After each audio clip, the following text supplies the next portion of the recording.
Oh my goodness, it is a beautiful day today. This is day 2 post weaning, and well, as you can hear, it's pretty quiet.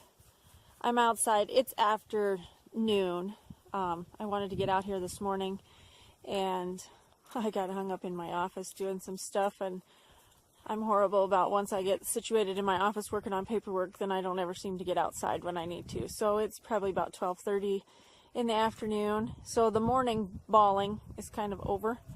There's a few cows and calves that are still talking back and forth to each other, but for the most part, it's pretty quiet right now. So we'll do a walkthrough here in just a few minutes, but I'm going to go check on my chickens. Today is only the second day since the snow that we got on December 1st, since they have been out of the chicken house. And my poor chickens, they aren't laying. They're finished up with molt, but they have not started laying, and I don't expect them to.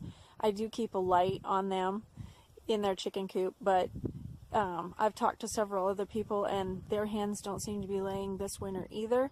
I think we've just got an off year maybe, because a couple years ago my hens would lay year-round. And these girls are getting older. I have some that are 2.5. There's probably a handful that are 2.5 years old. The rest are older than 3 years old. So they have kind of reached their peak.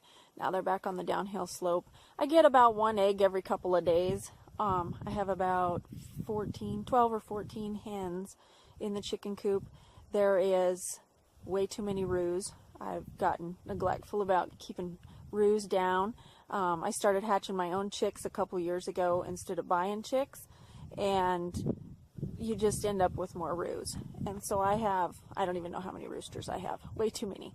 And so that will cut down on your hen production also. If you've got too many roosters that are chasing them around, they won't want to get in the nest box. They just want to stay perched or roosted, and they'll go out and forage during the day, but boy, once they come back to the hen house, they don't want to get in those boxes, or they'll stay in the boxes and then they still don't lay. So I really need to cull out some roosters. It's time to start putting them in the stew pot. So hopefully that later this winter I will be able to cull out those roosters and just keep a couple of my favorites. And then I'm contemplating about what I want to do come spring, and actually spring for me, so that I have hens that are laying in the summer. Spring is really going to be like middle of January, first part of February is when I would want to get my chicks ordered. And right now my brooder situation is a mess because the brooders are in the barn, and I have another half a dozen, I think there's 6 or 8 hens and a couple of roos in the barn that live in the barn, and they're roosting right now over the top of my brooders. And so it's just really messy, and it needs cleaned up and disinfected so that'll be a January project to get stuff ready for to bring chicks in if that's what I decide to do. So I just haven't decided, and so maybe you guys can help me decide if I want to continue on with my chicken project. I don't even know what year we brought them in here. I think it's been 5 years ago now. I was going to go back and review and see when we built all of our brooders, and because we used to have ducks and chickens, and I have had a little bit of everything as far as poultry. Did a lot of research into that, and it seemed like a great project for the kids for 4-H, and it was really good the first couple of years, and then the kids kind of got bored with it, and I've continued it on, but I have got busy with other things that are going on, and the chickens have kind of just fallen by the wayside. So I really want to bring them back, but if I do order more chicks, because my flock right now is really interbred. Like this last year I had some I had one that had crooked beak, I've had a couple with bad feet, and so the interbreeding is really starting to cause genetic issues. So I want to make sure that if I bring new stock into the flock, that there's some fun ones. We've had some frizzles and some different brown egg layers and chocolate egg layers and green egg layers, and so I really like those different breeds that have got some intrigue to them. So I want to bring that back if I do decide to go ahead and develop my flock again, and because this last time we had Australorps and Orpingtons, Rhode Island Reds. I had a dozen Leghorns, which, oh my goodness, they were my egg machines. So if you want something that's going to lay year round every year for at least 2 or 3 years, Leghorns are the way to go. You're going to get white eggs, so those people that believe in brown eggs and that they're better for you, they're really not. Eggs are eggs.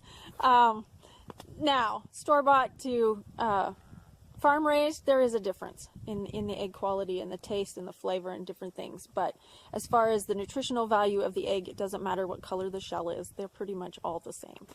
So give me some feedback about what you guys would like to see here on the ranch, Sandhillbilly Chicken Ranch, and maybe we'll put some stuff together and I'll bring some new poultry in this spring. So that's something I need to get my catalogs out and start doing some research on what kind of chickens I want to bring in this time, if that's what I decide to do. So right now, let's go look at what there is in the flock and we'll just check them out for today.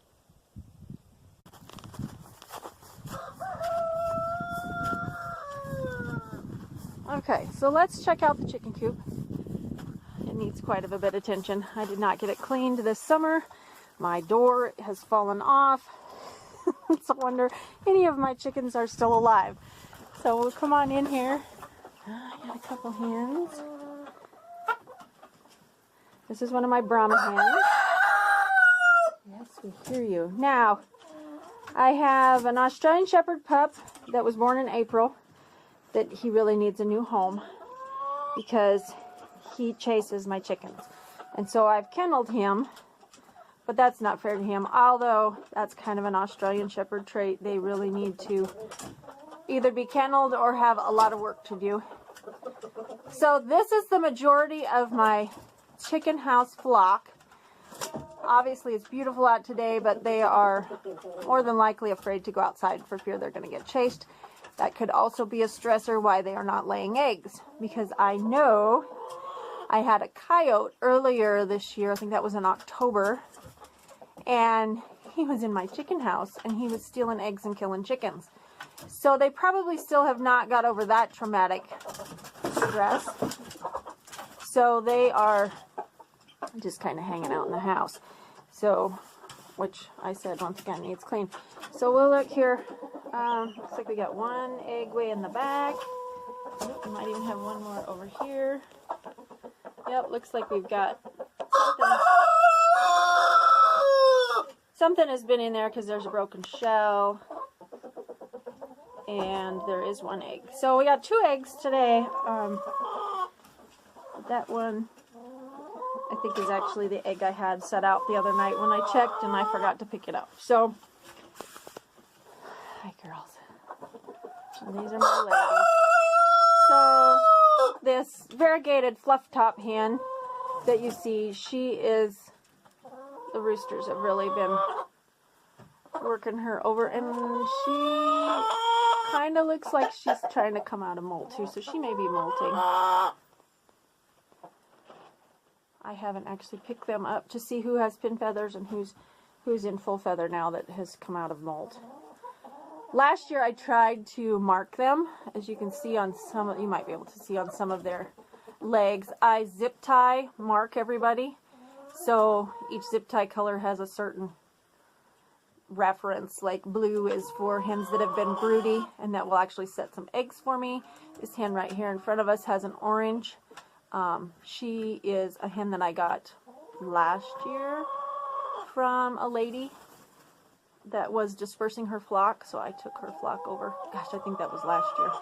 Yeah, it would have been last summer of 17. So, and then here's my crooked beak Roo. So he is one of our genetic disasters. I don't know if I can get close enough to him that you can actually see that right there, you can kind of see his beak is crooked. And it has not seemed to affect him. Even when he was a chick, he was still able to eat and things. So, but that would be a genetic flaw just from too much interbreeding. So I really need to clean my flock up. And there's my guinea. He is the only remaining guinea. Thankfully, he was smart enough to actually learn to roost with the chickens. All the others roosted on the tree right outside of the coop, and they lost their lives. So he's the smart guinea. And he thinks he's a chicken anyway. So these are the girls in here. There's 2, 4, 6, 7. We're missing a few. There's a few outside. I think there's a rooster and 3 or 4 hens that are out foraging. So this is the group here in the chicken house. And this is what they are. They're kind of a mishmash. Everything in here, with the exception of the Brahma, which is right here directly in front of us, the yellow hen with black tail, and this hen, this variegated hen, and let's see, these two hens back here. Everybody else has been home raised, so those were either brought in from another flock or I ordered those. Everybody else is home raised, so we're getting pretty sparse on our diversity as far as stuff that's not fresh stock. So we will work on getting some new stuff into the flock this year, I think. Alright, we'll take a quick look at the brooders in here. Like I said, I'm actually embarrassed to have anybody even see this, but I guess this is real life, right? Like I said, my chickens roost above them at night, so they are a mess. So before I bring anything in here, I will need to clean them all out and disinfect them. It's like an hour project. I just have not made an hour in my time schedule to do that. I'm working on so many other projects right now to get through the end of the year. So this will be the project for January, is to come in and clean brooders and clean the barn and get everything ready for calving season. So there will be an update soon on this, and I hope that you continue to follow along so you can keep updated on the Sandhillbilly chicken part of our ranch.